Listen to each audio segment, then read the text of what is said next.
ವೀಕ್ಷಕರೇ, ಸುದ್ದಿಗೊಂದು ಗುದ್ದು ಕಾರ್ಯಕ್ರಮಕ್ಕೆ ಸ್ವಾಗತ. ನಾನು ಅರಫಾ ಮಂಚಿ. ಕಾಂಗ್ರೆಸ್ ಪಾರ್ಟಿ ಚುನಾವಣಾ ಆಯೋಗಕ್ಕೆ ಪ್ರಧಾನಿ ಮೋದಿಯವರ ವಿರುದ್ಧ ದೂರು ನೀಡಿದೆ. ಮೋದಿಜಿಯವರು ಕಾಂಗ್ರೆಸ್ನ ಪ್ರಣಾಳಿಕೆಯನ್ನು ದೇಶವನ್ನು ಒಡೆಯುವ ರೀತಿಯಲ್ಲಿರುವ ಮುಸ್ಲಿಂ ಲೀಗ್ ಚಿಂತನೆಯನ್ನು ಪ್ರಚಾರ ಮಾಡ್ತಾ ಇದ್ದಾರೆ. ಬಿಜೆಪಿ ಅಧ್ಯಕ್ಷ JP ನಡ್ಡಾ ಅವರು ಕಾಂಗ್ರೆಸ್ನ ಪ್ರಣಾಳಿಕೆಯು ಓಲೈಕೆ ರಾಜಕೀಯವಾಗಿದೆ ಎಂದು ಹೇಳ್ತಾ ಇದೆ. ಬಹುಶಃ ಕಾಂಗ್ರೆಸ್ ಪ್ರಣಾಳಿಕೆ ಬಿಡುಗಡೆಗೊಳಿಸಿದ ಮೇಲೆ ಬಿಜೆಪಿ ಹಾರುತ್ತಾ ಇದೆ.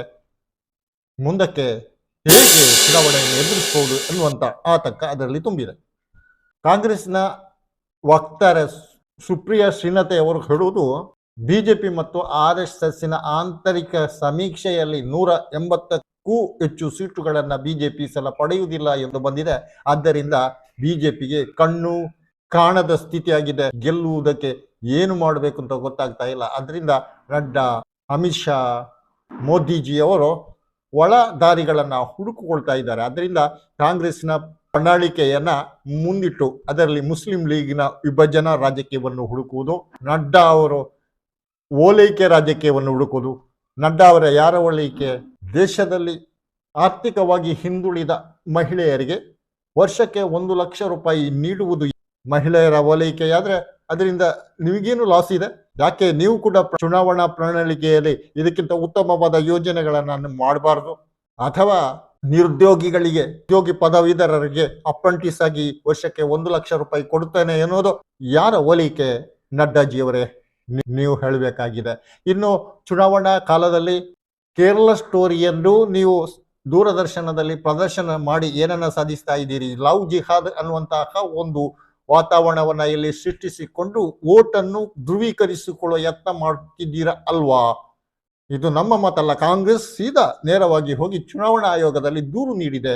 ಕೋಮು ಧ್ರುವೀಕರಣಕ್ಕೆ ಬಿಜೆಪಿ ಪ್ರಯತ್ನಿಸ್ತಾ ಇದೆ. ಸಾರ್ವಜನಿಕ ಸಂಸ್ಥೆಯಾದ ದೂರದರ್ಶನದಲ್ಲಿ ಕೇರಳ ಸ್ಟೋರಿಯನ್ನ ಪ್ರದರ್ಶಿಸುವ ಮೂಲಕ ಲವ್ ಜಿಹಾದ್ ಅನ್ನ ಮೇಲೆ ತಂದು ಜನರಲ್ಲಿ ಒಂದು ರೀತಿಯ ಭ್ರಾಮಕತೆಯನ್ನು ಸೃಷ್ಟಿಸಿ ಓಟು ಗಳಿಸುವುದು ಬಿಜೆಪಿಯ ಉದ್ದೇಶವಾಗಿದೆ ಎಂದು ಕಾಂಗ್ರೆಸ್ ದೂರು ನೀಡಿದೆ.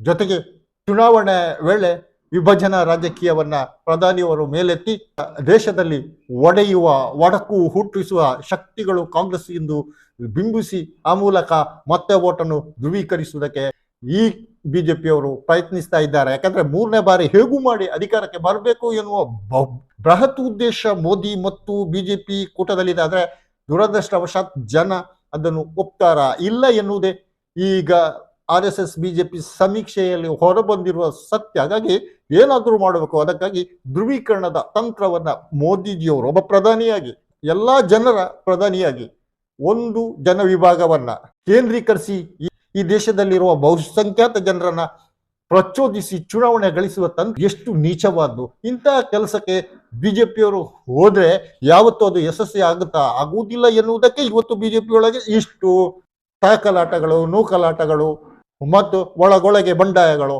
ಕೇಳಿ ಬರ್ತಾ ಇರೋದು. ಅಂದ್ರೆ ಎಲ್ಲಾ ಕಾಲದಲ್ಲೂ ಪರಿಸ್ಥಿತಿ ತಮ್ಮ ಪರವಾಗಿರುತ್ತೆ ಎಂದು ಯಾರು ಯೋಚಿಸಬೇಕಾಗಿಲ್ಲ. ಅದು ಹೇಗೆ ಅನ್ಯಾಯ ಮಾಡ್ತಾರೋ ಅವರು ಅನ್ನ ತಿನ್ನುವುದಿಲ್ಲ, ಮಣ್ಣು ತಿನ್ಬೇಕಾಗ್ತದೆ ಅನ್ನುವಂಥ ಒಂದು ಗಾದೆ ಮಾತನ್ನು ಇಲ್ಲಿ ಈ ಸಂದರ್ಭದಲ್ಲಿ ನೆನಪಿಸಿಕೊಳ್ಬಹುದು ಅನಿಸುತ್ತೆ. ಈಗ ಕಾಂಗ್ರೆಸ್ ಹೋಗಿ ಪ್ರಧಾನಿಯವರ ವಿರುದ್ಧ ದೂರು ಕೊಟ್ಟಿದೆ ಚುನಾವಣಾ ಆಯೋಗಕ್ಕೆ. ಚೆಂಡು ಈಗ ಚುನಾವಣಾ ಆಯೋಗದ ಅಂಗಳದಲ್ಲಿದೆ.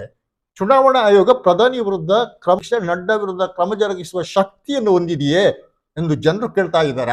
ಆದ್ರೆ ಪ್ರಧಾನಿ ಇರಲಿ, ಪ್ರತಿಪಕ್ಷದ ನಾಯಕನೇ ಇರಲಿ ಅಥವಾ ಸಾಮಾನ್ಯ ವ್ಯಕ್ತಿಯೇ ಇರಲಿ, ಚುನಾವಣಾ ನೀತಿ ಸಂಹಿತೆಯನ್ನ ಉಲ್ಲಂಘಿಸಿ ದೇಶದ ಜಾತ್ಯತೀತ ತತ್ವಕ್ಕೆ ಮಸಿ ಬಳಿದು ಜನರನ್ನು ಪ್ರಚೋದಿಸುವ ಕೆಲಸ ಮಾಡಿದ್ರೆ ಆಕ್ಷನ್ ತೆಗೆದುಕೊಳ್ಳಲೇಬೇಕು. ಇದು ಭಾರತ ಸಂವಿಧಾನ, ಸರ್ವರನ್ನು ಗೌರವಿಸುವ, ಸಮಾನತೆಯನ್ನು ಪ್ರತಿಪಾದಿಸುವಂತ ಸಂವಿಧಾನ ಇಲ್ಲಿದೆ. ಚುನಾವಣಾ ಆಯೋಗದ ಆ ಚೆಂಡು ಯಾವ ಕಡೆ ಒದ್ದು ಹೋಗುತ್ತೆ ಅಂತ ನೋಡ್ಬೇಕಾಗಿದೆ. ಬಿಜೆಪಿ ನಿಜಕ್ಕೂ ಈ ಸಲ ಗೆಲ್ಲುವುದಿಲ್ಲ ಎನ್ನುವುದಕ್ಕೆ ಇವೆಲ್ಲವೂ ಸೂಚನೆಗಳಾಗಿವೆ. ಇನ್ನೊಂದು ಕಡೆ ಕಾಂಗ್ರೆಸ್ ಧೈರ್ಯವಾಗಿ ಚುನಾವಣಾ ಕಣದಲ್ಲಿ ಹೋರಾಟದಲ್ಲಿ ಇಳಿದಿದೆ. ಅದರ ಪ್ರಣಾಳಿಕೆ ಬಹಳ ಸ್ಪಷ್ಟವಾಗಿ ಹೇಳುತ್ತಲೂ ಇದೆ.